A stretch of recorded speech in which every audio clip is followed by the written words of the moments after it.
Yo, what's going on, Dragon Ballers? Welcome back to another video. We still have a few weeks until Set 21 Wild Resurgence is released. So today we're going to go over some more of the tournament pack cards that are coming out in that set. We'll go over the cards, I'll talk about what archetypes they're meant to support, and I'll just give you guys my opinions on how much they boost or maybe don't do enough to boost their respective archetypes. That being said, if you're new, make sure to subscribe, hit that bell so you never miss a video. And if you guys want to help support the channel and you plan on buying any of the cards in this video or any trading cards for that matter, it really does help me out if you use my link in the description to TCG Player. I really do appreciate it, as always, guys. Anyways, let's go ahead and jump right in talking about our first cards. That is Gohan, Yet Unseen Hidden Power, and Kami, A Responsibility to Fulfill. Both these cards are meant to support the red Power Pool deck. So we'll go over what the cards do, and then I'll talk a little bit about where I think this lands the deck. So we have Gohan, auto when this card is played, draw one card, activate main limit 1. If your leader is a red Goku and you switch this card to rest mode, choose one of your opponent's battle cards ignoring barrier, and that card's blocker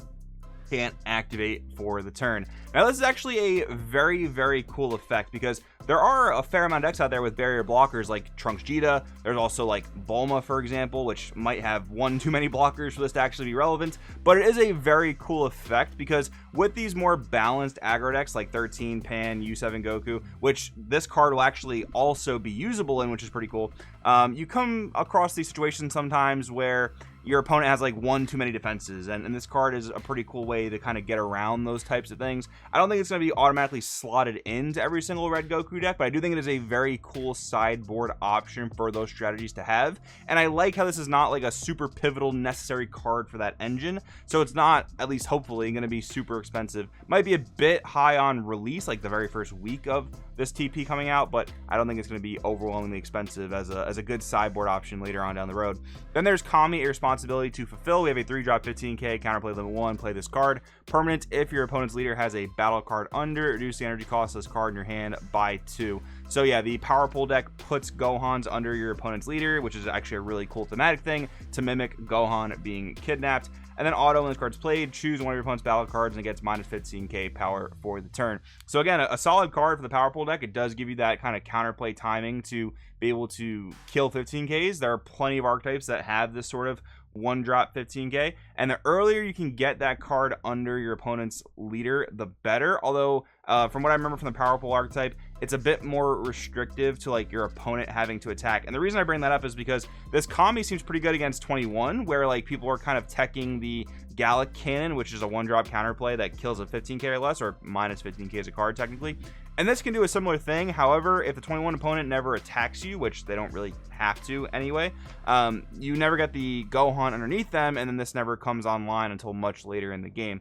So overall, I think it's a pretty cool card. And the other neat thing too is, like, let's say any other leader that puts cards under itself, like top of my head, like a Surge leader or anything that puts cards under itself, becomes relevant. This is actually then playable in any red deck, which is kind of neat. But yeah, these cards alone aren't going to boost Power Pool to any high levels. Now, I do think Power Pool is a pretty solid deck, and obviously with Sin and Gogeta gone, all of red is like on a much more level playing field. However, for my personal testing, I do think Power Pool lags behind a little bit compared to like Pan and 13, which I think are probably the premier red decks right now. And then maybe you have like U7 Goku, and I still have to put more time into Garlic Jr. Wish. But yeah, Power Pool lags a little bit behind, but only like a very little bit. And that's, I just bring that up because compared to Sin and Gogeta, everything was like miles behind. I don't think Power Pool is that much weaker than Pan and Android 13. I just think that they're a little bit stronger. So that's overall, in my opinion, a good thing for this deck, because it is a newer strategy. People should be excited to play it, because I do think, at least at a local level, this deck can hang with the other red decks in the room. Then we have Oob preparing for another release. Needless to say, this is support for the Oob deck coming out of set 21. We have a 4-drop 15k, auto for a blue. If you have 4 more energy, your opponent has 4 more Z energy, and you place 1 blue Mr. Boo from your drop onto this card.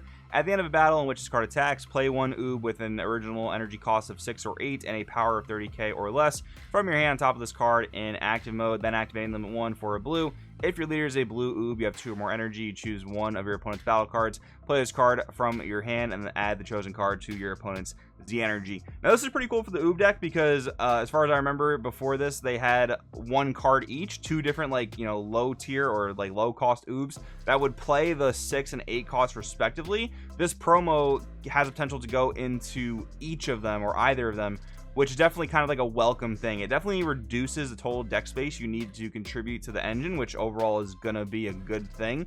The only one like minor awkward thing that's probably a non-factor is that from the wording of the activate main, your opponent has to have a battle card in play, which again is going to be the case 9 times out of 10. But if you ever catch your opponent on a turn where they don't have a battle card in play, then this card is kind of dead in hand, which sucks a little bit.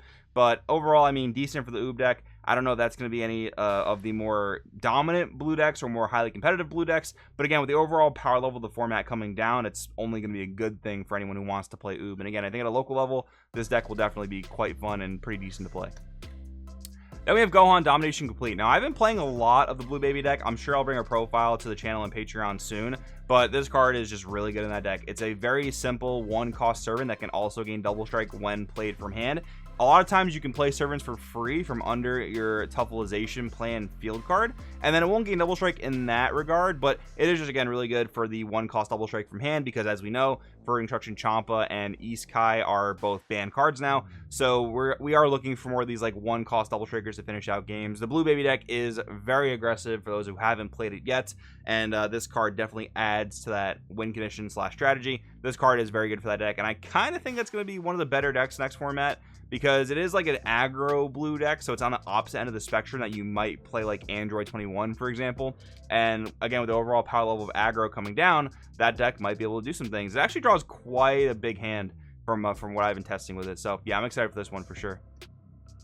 Then we have Pilaf, Shu, and Mai Cunning Trio. This card is really funny that it's even coming out, because it directly power creeps the Pilaf from set 2 that people were sideboarding just as recently as last Nationals, because it was able to remove barrier off cards, and then those cards can then be accessible to battle tricks. That was pretty cool. So what the card does is counterattack limit 1, play this card, auto when this card's played, draw 1. Additionally, if it's your opponent's turn, choose 1 keyword skill on your opponent's battle cards, and that skill is negated for the turn. So pretty much the same exact thing as the old Pilaf, except also draws a card and has the activate battle once per turn.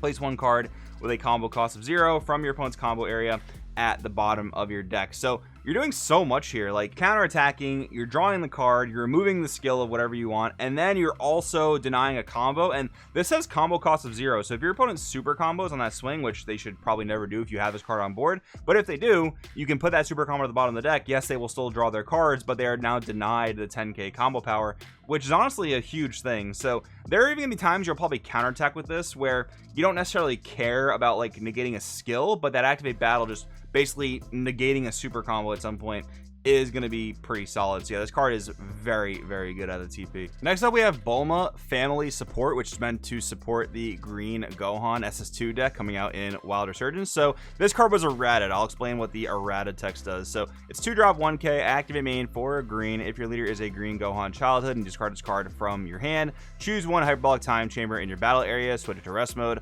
place 1 SS Vegeta Arrogance and SS Trunks Mysterious Future from your deck under the chosen card, then shuffle your deck. So on the actual card itself, it says from your hand, but the errata text is from your deck. That's obviously going to be very frustrating for people who just happened to open the card and did not know about that errata, but that is what it does. So overall, this card is definitely quite pointless, because the Vegeta and Trunks themselves already have the ability to put themselves under the time chamber and then fetch the other one from the deck. And while yes, this technically makes that more consistent, I mean, your leader searches Sands, your 1-drop cantrip searches Sands, and at that point you're bogging the deck down with so much unnecessary fluff that I just think this card is, again, absolutely unnecessary. And honestly, I don't even know if the competitive successful versions of Gohan are going to play the Vegeta and Trunks. Yes, they are kind of neat in what they do, but I think they're only good if you get them under the time chamber exactly on turn 1 and then resolve them on turn 2.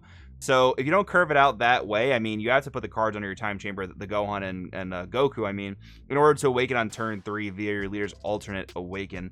So yeah, with that and like all the other just like good green stuff you're gonna want to include in the deck, like good green sand support cards like Cooler Armed Force, other things like that.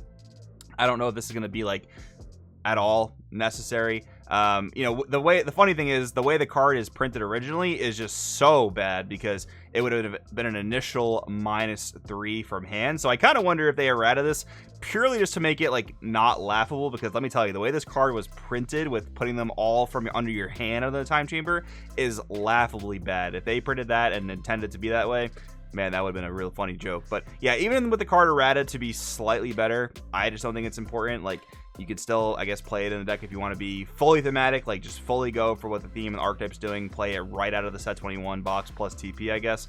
But yeah, in my opinion, not necessary. I don't even think a lot of the competitive builds are going to play the Vegeta and the Trunks, but I could be wrong. Who knows? But anyways, guys, what I got for you in today's video, there are more TP cards to go over, but I think I'll save those for another video because we are kind of reaching the 10-minute mark here. I know our attention spans are all much shorter nowadays. So we'll get into that in another video. Thank you guys for watching. Let me know in the comments below what you think about these cards, and I'll see you next time.